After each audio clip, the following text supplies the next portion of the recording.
11월 7일 목요일 기도를 돕는 그 사랑 매일 묵상. 오늘은 시편 78편 32절에서 37절입니다.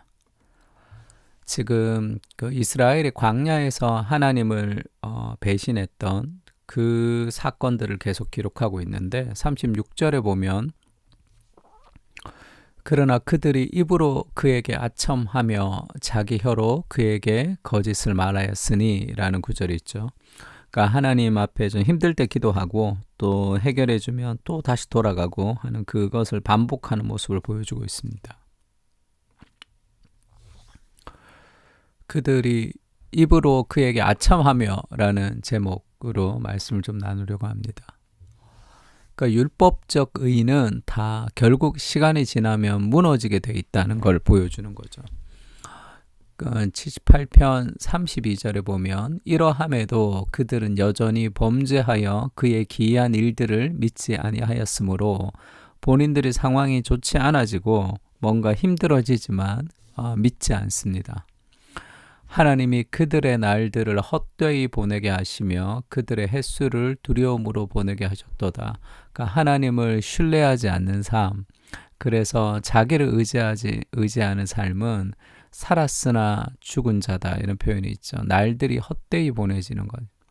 그것이 하나님이 원하시는 삶의 방식으로 살아가지 않기 때문에 살지만 그 날들을 굉장히 헛된 날, 그것을 배워가는 삶이기 때문에 그렇습니다. 그러니까 돌아가야 되는 거죠. 인생을 계속 많이 돌아가야 됩니다. 순종하지 못할 때. 하나님이 그들을 죽이실 때에 그들이 그에게 구하며 돌이켜 하나님을 간절히 찾았고, 그러니까 그들이 하나님을 간절히 찾고 돌이키고 기도했단 말이에요. 근데 이것이 단순히 어떤 두려움에 기초한 신앙이었던 거죠. 자기 인생에 손해가 되지 않기 위해서. 그러니까 좀 힘들면 하나님 앞에 기도하고 좀 좋으면 기도하지 않고 지금 그런 삶의 패턴을 지금 보여주고 있습니다. 그래서 그들이 굉장히 간절히 기도했지만 그것은 뭐라고 해야 될까요? 속으로는 그렇지 않지만 겉으로 그러는 율법적 회개 같습니다. 그러니까 어떤 사람들은 굉장히 열심히 신앙생활하는 모습을 보여줘요. 교회 안에서도 그렇고 다른 사람들 앞에. 그러나 혼자 있을 때 홀로 하나님을 인조하지 못하고 하나님 앞에 깊이 기도하지 못하고 그런 사람들도 있습니다. 그거는 내가 도덕적 인물로 보여지고 싶은 거죠. 내가 굉장히 열심히 있는 종교적인 사람으로 보여주고 싶은 자기 겉모습만 그렇습니다. 근데 자신의 내면에서는 불안과 두려움이 있기 때문에 갭이 점점 커져요. 그래서 일상에서는 하나님을 찾지 못하고 또 그렇게 다른 죄의 길로 빠지다가 교회 오면 보상 심리가 되듯이 막 그 성실하게 일하는 그런 사람들도 있습니다. 그러면 그것은 점점 갭이 커져서 폭발하게 되죠. 특히 이제 리더, 목회자, 장로 이런 사람들 그 교회 리더십들에게 이런 모습들이 좀 많이 발생될 수 있습니다. 겉을 꾸미는 거죠. 그냥 속은 그렇지 않지만. 그리고 또 어떤 사람들은 고통을 피하려고 하나님을 찾기도 하죠. 그러니까 하나님을 기쁘시게 해드리고 싶은 게 아니에요. 내가 기쁘고 싶은 겁니다. 그래서 내 고통을 하나님 없애달라고 하는 거지 그 하나님을 기쁘시게 하고 싶은 마음이 없어요. 그래서 회개도 하나님의 마음을 아프게 한 것이 마음이 아플 때 하나님의 기쁨을 드리고 싶을 때 우리의 삶에 진정한 순종이 될 수 있습니다. 근데 그들은 열심히 신앙생활을 했지만 자기 자신을 위한 신앙생활이었던 거죠. 하나님이 그들의 반석이시며 지존하신 하나님이 그들의 구속자이심을 기억하였도다. 그러나 그들이 입으로 그에게 아첨하며 자기 혀로 그에게 거짓을 말하였으니 막 열심히 있고 하나님을 막 기억했지만 그것이 그냥 잠시뿐이었다. 그 율법적 의는 늘 무너지게 되어 있습니다. 그 마태복음에 보면 이 밭에 뿌려진 씨에 대해서 얘기할 때 돌밭에 뿌려졌다는 씨가 이제 돌밭에 뿌려집니다. 근데 그 말씀의 씨죠. 이 사람들은 말씀을 받고 은혜를 받고 즉시 기쁨으로 받되 굉장히 빨리 반응합니다. 아멘하고 은혜 받고 설교가 너무 좋았다고 그러고 그 말씀을 기쁨으로 받지만 그 속에 뿌리가 없어 잠시 견디다가 말씀으로 말미암아 환난이나 박해가 일어날 때는 넘어집니다. 왜 환난이나 박해가 일어날 때는 넘어지죠? 나한테 좋은 것들을 원하거든요. 자기 자신을 위한 신앙생활을 하기 때문에 내게 좋을 때 하나님을 찬양하고 내게 환경이 좋지 않을 때 하나님을 원망하는 그런 자기중심적 신앙생활의 어떤 모습을 보여주고 있습니다. 그래서 우리가 은혜를 받았다, 말씀의 은혜를 받았다, 우리가 깨달았다, 그것이 우리의 신앙을 가늠하는 것은 아니에요. 내가 누구를 기쁘게 하느냐가 우리 신앙의 핵심과 같습니다. 나를 기쁘게 하느냐, 나를 위해서 자신을 희생하셨던 그리스도의 사랑이 너무 커서 그 사랑을 위해서 우리가 헌신하느냐의 차이죠. 그래서 하나님의 사랑이라는 것은 굉장히 강력하면서도 또 굉장히 힘이 없는 거죠. 그 사랑에 감동한 사람은 자발적으로 자신의 인생을 하나님 앞에 드리지만 그 사랑을 느끼지 못하는 사람들은 그건 참 무기력한 겁니다. 사람을 움직일 수가 없는 거죠. 강제하는 것보다도 더 움직이지 못하는 경우가 있습니다.